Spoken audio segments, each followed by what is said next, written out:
channel. Today's video is going to be a bit weird because one, you can totally hear my parents in the background, and two, my parents can totally hear me filming this video, which feels a bit weird.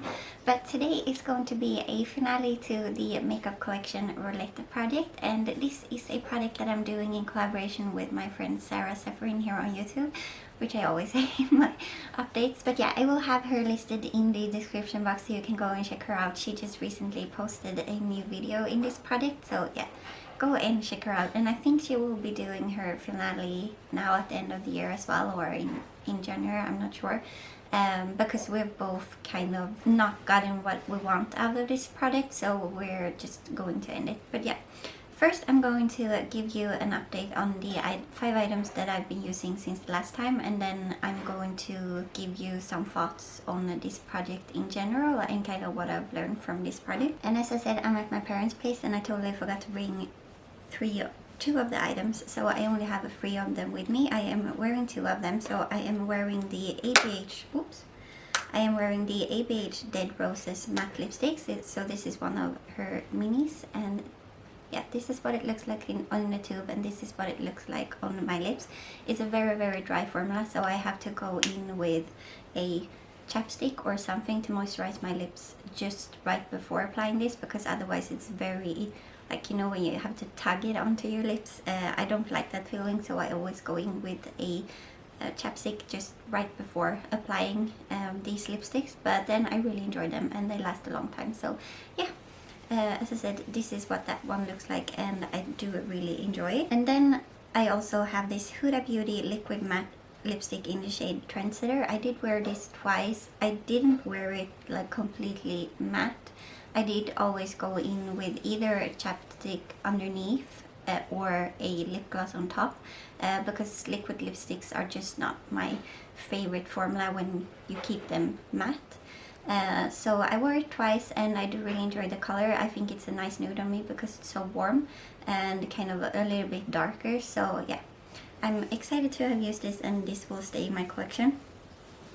I can't really tell you anything about the formula on the Huda Beauty like matte liquid lipsticks, since I don't use them as matte liquid lipsticks.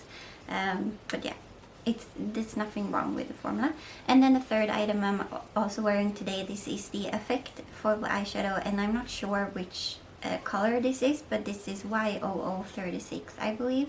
And this kind of looks darker in the pan to me than what it does on the eye, so I am wearing this all over my inner half of my eyelid today, and I think it's a pretty shade. I am wearing it on my inner corner as well because I feel like it's too light as a lid shade, but I kind of think it's too dark as an inner corner highlight. So this is something I will definitely be considering if I maybe want to give this away. Maybe I will give this to my mom. She uses these types of colors sometimes, so I might give it to her so she can try it out.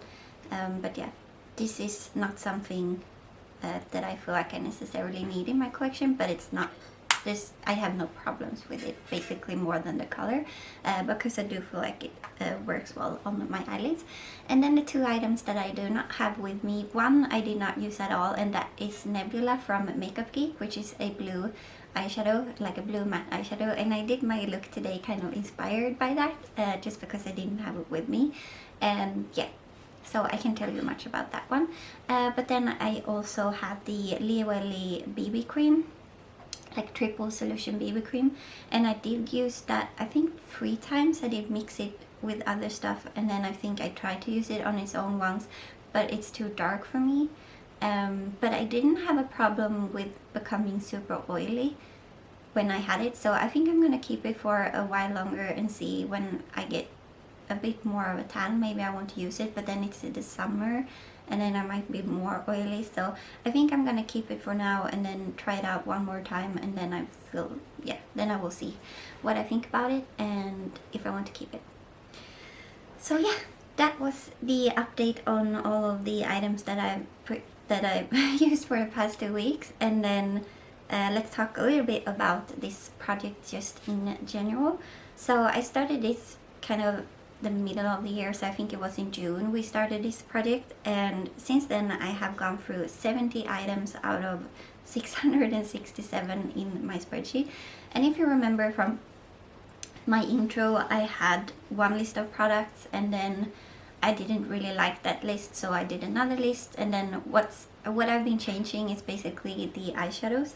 So at first I had all of my palettes listed as one entry, and then I moved on to having all of my eyeshadows written out. So like one entry is one pan in one eyeshadow palette. And then I didn't like that either, because then I only got eyeshadows. Like one time I had 5 eyeshadows for this project, so then I just removed the palettes and eyeshadows completely, and now I only have single shadows and no palettes, because I have the palettes in other projects. And I think that was the way I enjoyed this most. But if you don't have as many eyeshadows, or if you are not trying to get your comprehensive thoughts on an eyeshadow palette within these 2 weeks, if you're not like giving an update on YouTube, or if you're just doing it for yourself, I think you can enjoy just putting in the eyeshadow palettes as one. And if you don't mind getting all eyeshadows, then I think you could enjoy having them written out every single pan as well.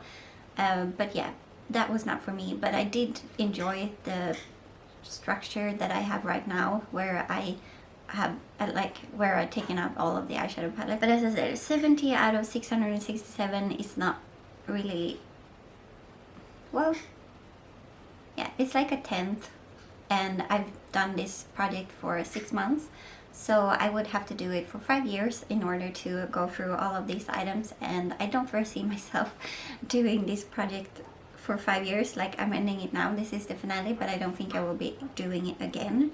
And was it a success? I guess not, because I enjoyed going through my products. I didn't really declutter a lot of items. I decluttered a few, but I think those are the few items that I would have decluttered if I had just looked at my collection. And yeah, I will probably do some kind of declutter now at the end of the year to see if I want to get rid of some stuff. And I think that those things that I did declutter might have been in that declutter anyways. And I think I wouldn't call it like a success. I think I wouldn't call it a successful project, just because, yeah, I don't know. I mean, 6 months is still a long time for a project, but for me, because I have a few other products that have been going for over a year, I feel like those are more successful than this project. And I have other projects where I have used up products or enjoyed products more than I have in this project. So yeah, but let me know if you are doing this project or considering doing this project down in the comments, and if you have enjoyed it. And yeah, because I'm sure there are people that would really enjoy this project. And I think from this project I've learned that I need to give something more than 2 weeks to know that I enjoy it. And I think if I do these types of projects where I'm only using something, like where I have the option to only use it once, then I will only use it once, because I have other products that I'm panning as well. And I think also I've learned that this project was more successful for me when I was not in like in an office environment, because then I had more time, or both I had more time to enjoy my makeup, because I was not unstable and I worked fewer hours.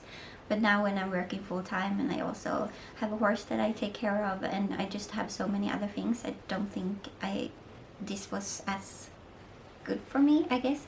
And that might be something for you as well, who is watching. If you're considering doing this, do you have the time to use these items more than basically once? Like, once is the lower limit, but you don't get, like, you don't finalize your thoughts on an item with just one use. And I think I would recommend this to people that have either, like Sarah, maybe because she has a really large collection and she just wants to kind of go through it to see if she wants to declutter things, if it's too overwhelming to just gather your things and then see if you want to declutter anything. Or if you don't have that many items and you maybe want to use this as kind of like a makeup basket thing, you can just put them together in your makeup basket and then use them over 2 weeks, like your everyday. Or if you're not a panner, I think this could be fun as well, to like randomly pick some items that you just use over 2 weeks from your collection. And if I was not a panner, I think this might have been more successful. But yeah, I think those are the thoughts that I would like to share about this project. And please don't forget to check out Sarah's project. I know that hers is like it's basically the same, but she just, I guess she has learned other things than I have from this product, and I think that's very interesting to see. So yeah, don't forget to check out Sarah in my description box, and I will leave the playlist to this product there as well if this is your first video in this product, which would be a bit weird because it's the finale. But yeah, as I said, I will leave that in my description box, and a few links to some other products if you are interested in seeing that. And this kind of kicks off my 3 days of finales, because I'm not doing that many finales this year, and I'm not doing that many intros because I have a few projects that are ongoing. But yeah, please give this video a thumbs up if you liked it. Please consider subscribing if you haven't already, and I will see you in my next one. Bye.